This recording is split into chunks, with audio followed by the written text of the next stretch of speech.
Hi, I'm Pat Caporuscio, and welcome to Detroit Saves the World. For those of us too young to remember, Detroit was known as the arsenal of democracy during World War II for Detroit's manufacturing and engineering skills during the war.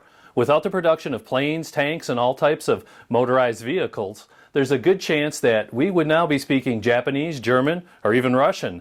For those of us who do remember things that happened in Detroit, there was Motown, there was the creation of the Wall of Sound, and the most popular musical acts of the 60s and 70s. After the war, unemployment was low and houses were filled with bustling and prosperous families. You can believe if we were called upon again to save the world, we'd be ready for the task at hand. For one, we have the largest amount of vacant land of any major city in the U.S. A survey found that about 1/3 of residential lots are vacant or contain abandoned homes. This amount could be higher as researchers from the University of Michigan refuse to leave their locked cars. Now that's efficiency in action. Their analysis of about 343,849 residential parcels found that about 64% contained occupied housing, nearly 10% had vacant homes, and more than 26% were empty lots.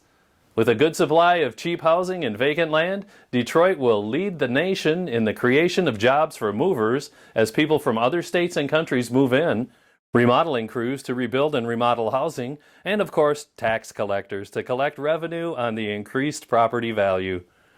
Farmers will be moving in to cultivate and plant a new set of crops like corn, asparagus, and wheat in the many vacant lots and abandoned factory yards. This, in turn, will force the bumper crop of marijuana completely out of the city, as old sofas and broken whiskey bottles get plowed under and green and vitamin-enriched crops take their place. Liquor stores, alcoholics, drug pushers, and ex-city council people will relocate to the safety of Warren or other surrounding suburbs. The good people of Detroit will let out a resounding cheer for this improvement until they get their increased tax bills. Motown will have a rebirth under the Marshall Mathers Shady record label and will be simply called M-Town Productions as he buys up half of the city for personal interests which include making music, and, did I mention, music making, as he turns his musical efforts to a new style of country music. Thousands are employed in this endeavor. This is much like what Tyler Perry did in Atlanta for the filmmaking industry with Tyler Perry Studios. And lastly, the Big Three will become the Big One, as Detroit Mayor Duggan and outgoing Governor Rick Snyder offer the tax incentives meant for the film industry, most of the money meant for public education, and also the General Michigan Slush Fund of over $3 billion to the Big Three to merge into one giant conglomerate and move all facilities into the Detroit city limits next to Quicken Loans. The Italians from Fiat were not amused and were finally convinced to sell their share of Chrysler by the ever-sexy Sophia Loren and a lifetime supply of sausage and pepperoni for all executives. Instead of a golden parachute, it's known as the sausage parachute. Who knew? Rich Italian car executives covered in pepperoni.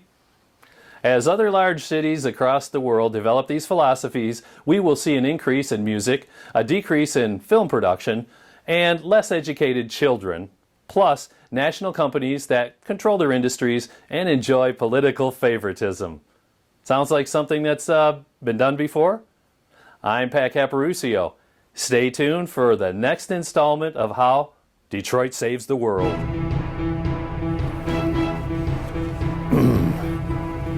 Okay.